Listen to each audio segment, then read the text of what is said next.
Yeah, we do full conversion. Completely self-contained, that's it? Everything's in there. Right there. This unit, yes.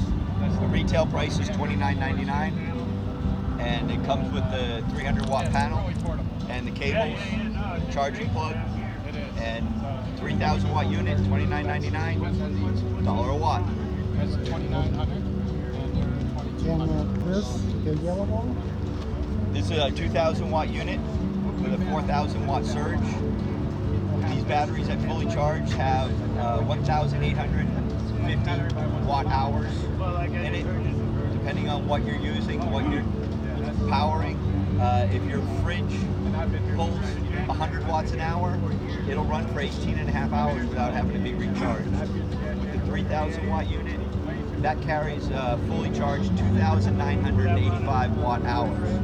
So if your AC unit pulls 100 watts an hour, and your fridge pulls 100 watts an hour, 200 watts an hour, you're going to be able to run for about 15 hours without being recharged. In South Florida, the sun's up about 12 hours a day.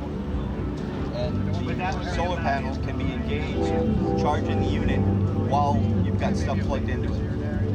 And nowadays, with most lighting fixtures being LED lights, running some lights and fans don't really affect the usage.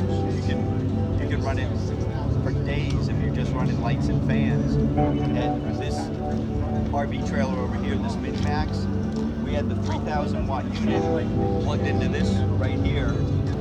So it goes from the 30 amp shore cable, plug that in, it's got a 20 amp circuit, turn that on, with the exception of the AC that is now powering this entire unit. It'll run the fridge, the lights, the fans, the TVs, it'll even run the AC, but not for a long time.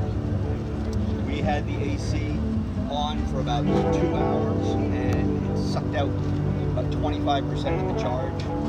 So even though it has the wattage and the capability to run the AC, it's a 13.5 BTU system on this trailer. For a small trailer, that's a big AC system.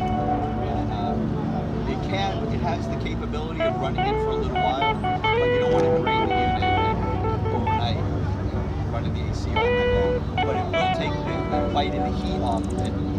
If you've been away from the trailer for